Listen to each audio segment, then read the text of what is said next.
Bonjour à tous, on débute notre tour de la presse sportive européenne en France où la course au titre touche au but. Opposé à Nice hier soir, le LOSC s'est facilement imposé 2-0 et récupère son fauteuil de leader à 3 journées de la fin. La force tranquille, peut-on d'ailleurs lire en une de l'équipe ce matin. Une victoire ô combien importante après le succès du Paris Saint-Germain un peu plus tôt face à Lens 2-1. Un PSG qui s'accroche comme le titre Le Parisien dans son édition du jour.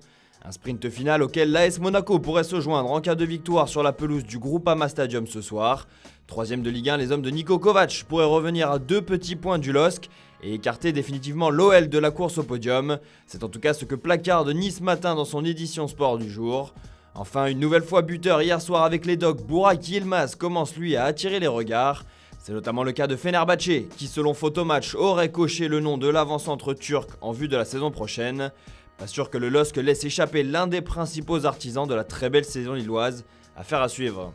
Allez, on file en Angleterre pour la suite de cette revue de presse.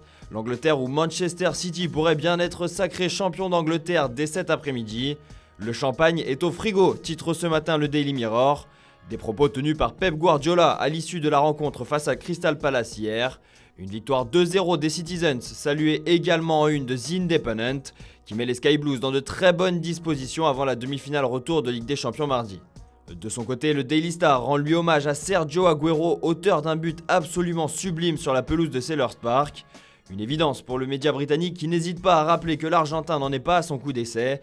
Lui qui avait déjà offert le titre à City sur la pelouse de QPR en 2011, au terme d'une rencontre folle. Le Kun qui ne sait d'ailleurs toujours pas où il jouera la saison prochaine. Et selon les informations du Daily Star ce matin, Carlo Ancelotti et Everton seraient bien décidés à entrer dans la course à sa signature. Une chose est sûre, l'Argentin ne manquera pas de prétendants, lui qui n'a jamais caché son amour pour la Première Ligue et qui pourrait bien se laisser tenter par une nouvelle expérience outre-Manche. Allez, direction l'Espagne pour la suite de ce tour de la presse sportive européenne, puisque si le titre semble jouer en Première Ligue, ce n'est pas le cas en Liga, loin de là. Mon Dieu, s'exclame Marca en une de son édition du jour. En déplacement sur la pelouse d'Elche, l'Atlético s'est imposé sur le plus petit des scores après avoir frôlé la correctionnelle dans le temps additionnel et un pénalty manqué par Fidel. De son côté, le Real Madrid a lui aussi souffert face à Osasuna, mais a finalement réussi à trouver la faille dans le dernier quart d'heure grâce à 2 buts signés Eder Militao et Casemiro. Souffrir, c'est gagner, titre d'ailleurs AS ce matin. 2 victoires plus que précieuses qui permettent aux deux clubs de conforter leur première et seconde place, mais surtout qui permettent de mettre la pression sur le Barça comme l'affiche Sport sur sa une ce matin. Des Blaugrana qui se déplacent à Valence ce soir et qui n'ont pas d'autre choix que de gagner s'ils veulent rester en vie dans cette course au titre. Le message est d'ailleurs très clair en une de Mundo Deportivo, gagner ou gagner. Le Barça qui pourrait même voir Séville lui passer devant si le résultat de ce soir n'était pas positif. C'est plutôt chaud en Espagne.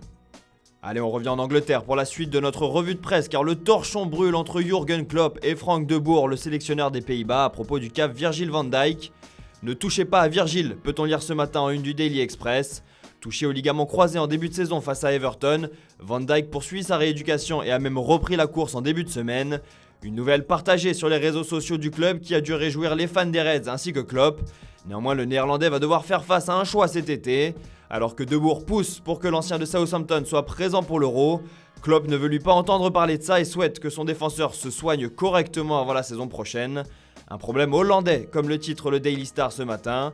Une chose est sûre, Klopp a pu mesurer l'impact de l'absence de son joueur cette saison, et on peut facilement comprendre qu'il souhaite récupérer un Van Dijk à 100% pour attaquer la saison prochaine.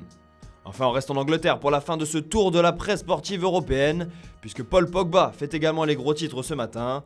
Alors que les rumeurs vont bon train quant à l'avenir du milieu de terrain français, le Daily Star nous apprend ce matin que United aurait entamé les discussions pour prolonger sa star. Un salaire aux alentours de 460 000 € par semaine serait d'ailleurs évoqué, ce qui ferait de Pogba le joueur le mieux payé du club. Une information reprise en une du Daily Mirror qui parle lui d'un méga deal, mais ajoute que le club se tiendrait également prêt à vendre le joueur si les négociations et surtout si les demandes de son agent Mino Raiola deviendraient trop importantes. Une chose est sûre, son entraîneur Ole Gunnar Solskjaer est lui bien déterminé à conserver sa star. Ole prêt à tout pour sécuriser Pogba, titre d'ailleurs le Daily Express ce matin. Le technicien norvégien ne s'est d'ailleurs jamais caché quant à son fort attachement pour le champion du monde 2018. La balle est désormais dans le camp de Pogba et de son entourage, mais le feuilleton pourrait bel et bien une nouvelle fois durer tout l'été. Voilà, c'est tout pour aujourd'hui, bonne journée à tous et on se retrouve dès demain matin pour une nouvelle vidéo sur Foot Mercato.